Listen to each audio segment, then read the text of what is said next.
Welcome to the club man. Congrats Bobby. Arjun എൻ്റെ colleague. ഇത് നിഷ. നിഷ. ഹാഫിസ് ഡോക്ടറെ ക്യാബിനിൽ നിന്ന് ഇറങ്ങി വരുന്നത് കണ്ടായിരുന്നു.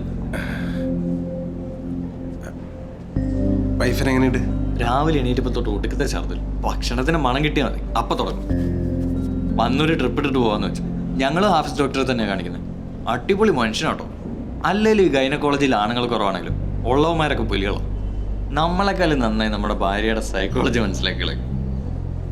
എന്നാ പിന്നെ കാര്യം നാളെ ഓഫീസിൽ വെച്ച് കാണാം. ശരി, പോവാം.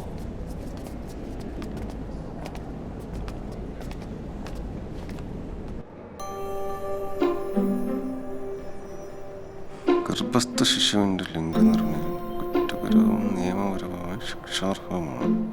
ലിംഗനിർണ്ണയം ഇവിടെ നടത്തുന്നതല്ലോ. ഏത് വിളിക്കാണ് ഇതൊക്കെ അറിയേണ്ടത്?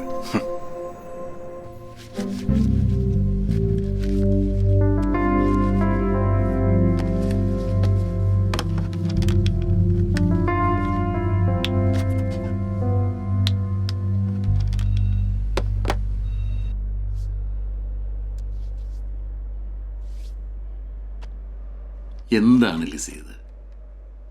കഴിഞ്ഞ തവണത്തെ പ്രസവത്തോടുകൂടി ഞാനിത് നിർത്താമെന്ന് പറഞ്ഞതല്ലേ? ഇതിപ്പോൾ എത്രാമത്തെ? 5? 4. 42 വയസ്സായില്ലേ നിങ്ങൾക്ക്? ഈ പ്രായത്തിലൊക്കെ ഡെലിവറി എന്തോ റിസ്ക്കാന്നറിയാവോ നിങ്ങൾക്കും കുഞ്ഞിനും? അത് ഭർത്താവ്. കർത്താവ് തരുന്നല്ലെന്നും പറഞ്ഞുകൊണ്ടിരുന്നോ? അവസാനം കർത്താവ് വിളിക്കുന്നതിന് മുമ്പേ പോകേണ്ടി വരും കേട്ടോ. ഞാൻ പറഞ്ഞേക്കാം. കർത്താവല്ല ഡോക്ടർ, ഭർത്താവ്. ഭർത്താവാണ് ഇതൊക്കെ തീരുമാനിക്കുന്നത്, നിങ്ങളല്ലേ? ഇങ്ങനെ പറയണമെന്നൊക്കെ ആഗ്രഹമുണ്ട്. പിന്നെന്താ പറയാത്തത്? ഞാൻ കഴിഞ്ഞ തവണ മരുന്ന് തന്നെ കണ്ടിന്യൂ ചെയ്താൽ മതി. പിന്നെ ഹെവി ആയിട്ടുള്ള ജോലികളൊന്നും ചെയ്യണ്ട കേട്ടോ. ചെല്ല്. All results sir. Sara Vincent. ഇരിക്കെ. ഞാനിവിടെ ജോയിൻ ചെയ്ത കാലം തൊട്ടുള്ള പ്രസവമാണ്. പാവം.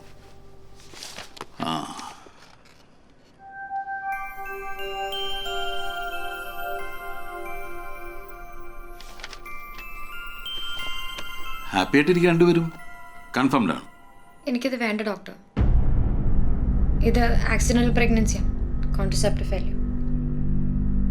സാറാ, നമുക്കൊന്ന് ആലോചിച്ചിട്ട്. ഇനി എന്താ ആലോചിക്കാനുള്ളത്? നമ്മൾ നേരത്തെ തീരുമാനിച്ച കാര്യം. ഹലോ, ഇത് രണ്ടുപേരും കൂടി ഇവിടെ ഇരുന്ന് പെട്ടെന്ന് തീരുമാനിക്കേണ്ട കാര്യമല്ല.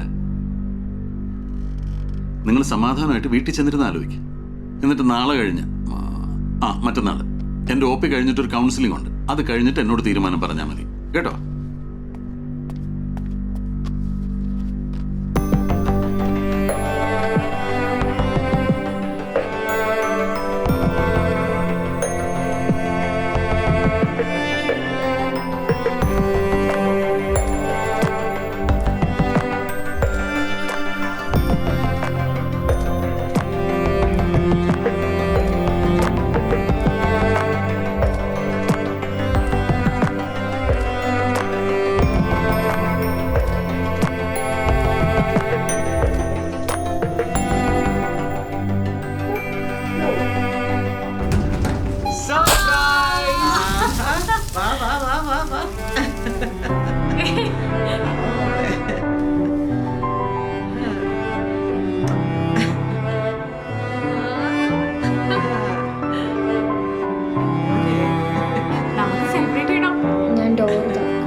എടാ, നിനക്ക് എത്ര ആളെ കിട്ടുള്ളൂ?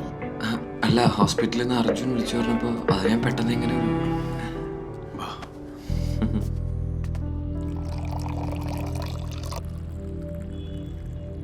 എന്റെ മോളെ, നീ ഇതുവരെ ഒന്നും എടുത്തില്ലയോ? എന്നതാ ഇത്?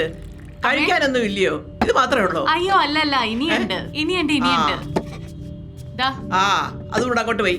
വേറെ ഒന്നും ഇല്ലയോ? ഉണ്ടമ്മ. ഓ, എടുക്ക എന്റെ കുഞ്ഞെ ഒന്ന് വേഗം. ആഹാ, ഇതൊക്കെ ഒന്ന് അങ്ങോട്ട് വെച്ചേ. അയ്യോ മോളെ, എന്നതായി കാണിക്കുന്നേ? അതൊക്കെ അവളെടുത്ത് വെച്ചോളൂ. മോൾ അവിടെ പോയിരിക്കേ. കൊള്ളാം. വേഗം എല്ലാം എടുത്തോണ്ട് വാ. മോളെടുക്കല്ലേ? ഞാൻ എടുത്തോളാം.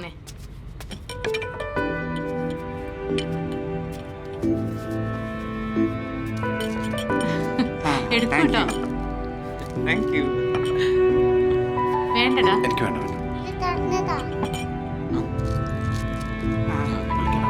പാട്ട് പാടാൻ ഉദ്ദേശിക്കുന്നു. ഓ തുടങ്ങിയോ? ആ പ്രാക്ടീസ്.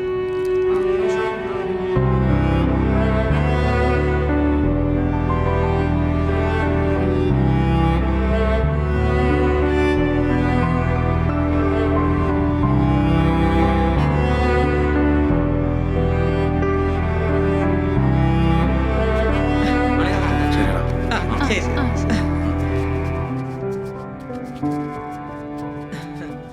ഓക്കെ മോള് വാ, നമുക്ക് ബേബിയുടെ അടുത്ത് വാ.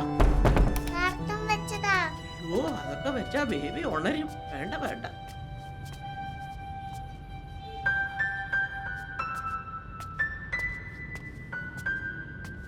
ആ ജീവ, എന്റെ ബാഗിൽ കുറച്ച് ചോക്ലേറ്റ്സ് ഇരിപ്പുണ്ട്. അത് ബാക്കിയുള്ള നെയ്ബേഴ്സിനും കൂടി കൊടുത്തേക്കേ. എന്താടാ, എന്തെങ്കിലും കുഴപ്പമുണ്ടോ? ഇല്ല. ഡോക്ടർ എന്താ പറഞ്ഞേ? ഒന്നും പറഞ്ഞില്ല. ഓക്കെ.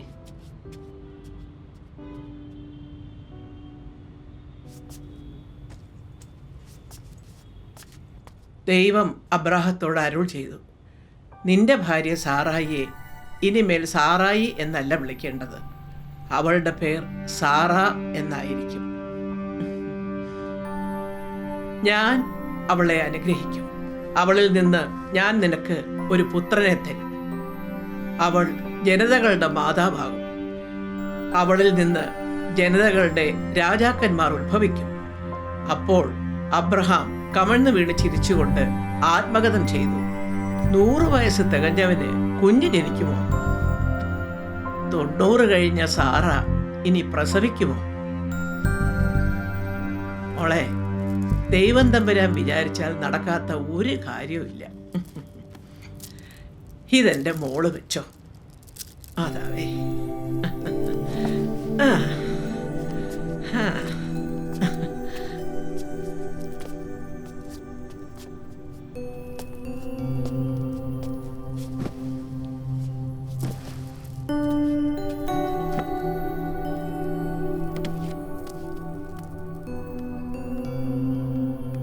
തൽക്കാലം അമ്മച്ചി പോകുന്നവരെ അബോഷന്റെ കാര്യം പറയണ്ട.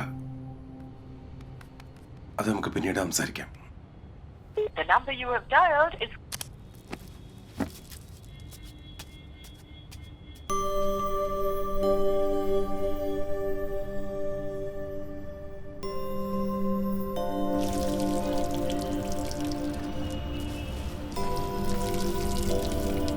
അതെ, ഞാൻ പറയുന്ന പോലെ നീ കേട്ടോ.